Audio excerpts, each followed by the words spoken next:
हाँ तो hello students, आज की इस वीडियो में हम लोग संधि एवं संयोग प्रकरण के बारे में जानेंगे। तो हम लोग वीडियो स्टार्ट करते हैं। देखिए, सबसे पहले ऊपर यहाँ संस्कृत व्याकरण लिखा गया, क्योंकि हम लोग संस्कृत व्याकरण पढ़िए रहे हैं। कक्षा 10 के लिए स्पेशल ये है, बिहार बोर्ड से रिलेटेड है और 2021 परीक्षा के लिए पढ़ाई हो रहा है। तो संधि एवं संयोग प्रकरण को हम लोग जानेंगे इस वीडियो में। अब कह रहा है कि संयोग क्या होता है। अगर कोई जानता होगा तो सही है, संयोग क्या है, अथवा संधि भी कुछ लोग जानते होंगे, क्योंकि ये सब 7-8 का सिलेबस है। क्या कर रहा है संयोग में, क्या कर रहा है संयोग कह रहा है कि जब दो वर्ण बिना विकार या परिवर्तन किए आपस में मिल जाते हैं तब उनके इस मेल को संयोग कहते हैं। कह रहा है कि जब दो वर्ण बिना विकार या परिवर्तन के आपस में मिल जाते हैं तब उनके इस मेल को संयोग कहते हैं। और संयोग की उस मेल को, यानी कि जब दो वर्ण है, बताएंगे एग्जाम्पल है कैसे क्या है, मिल जाते हैं तो उसे क्या कहते हैं हम लोग, संयोग कहते हैं। तो अब कह रहा है कि संयोग की विशेषताएं, निम्नलिखित विशेषताएं होती है। पहला क्या है, संयोग में दो वर्ण परस्पर मिलते हैं। दूसरा क्या है, संयोग में वर्णों के मिलने पर परिवर्तन या विकार नहीं होता है। तीसरा कह रहा है कि संयोग में स्वर वर्ण मात्रा के रूप में जुड़ जाते हैं। संयोग में स्वर वर्ण मात्रा के रूप में जुड़ जाते हैं, तब व्यंजन वर्ण ज्यों के त्यों एक साथ लिख दिए जाते हैं। जैसे से क्लियर हो जाएगा। देखिए यहाँ पठितुम है।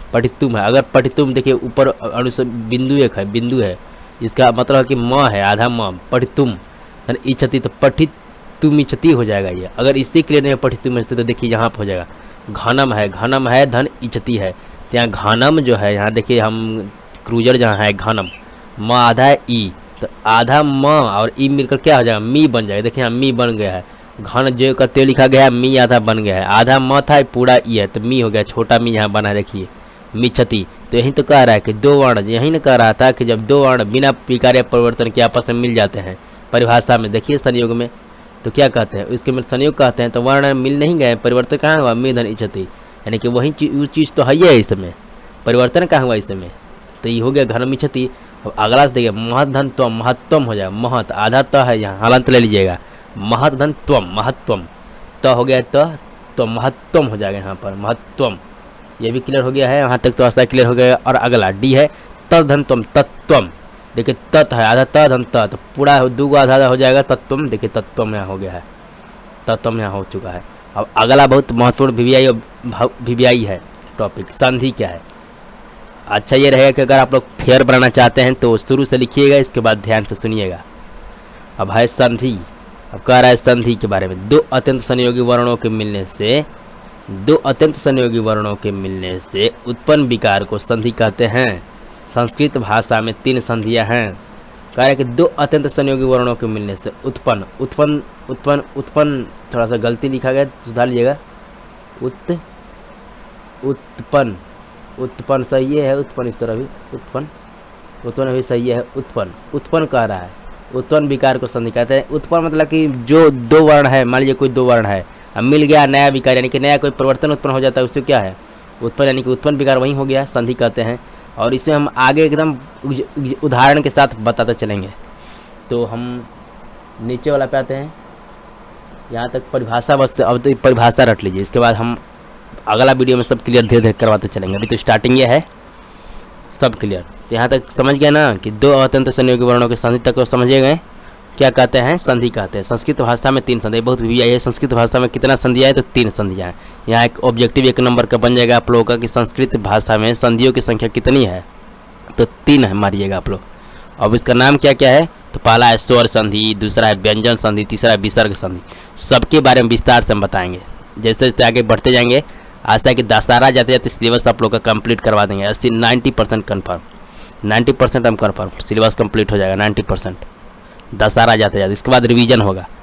संधि, दो अत्यंत संयोगी वर्णों के मिलने से उत्पन्न विकार को संधि कहते हैं। संस्कृत भाषा में 3 संधियाँ हैं, स्वर संधि, व्यंजन संधि, विसर्ग संधि। तो इसका नाम जरूर याद कीजिएगा। और सबसे बड़ी बात, संधि से बहुत महत्वपूर्ण चीज़ स्टार्ट हो जाता है, संधि से ही।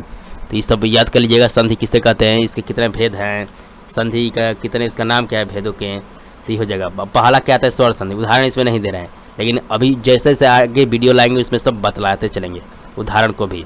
अब अगला है स्वर संधि।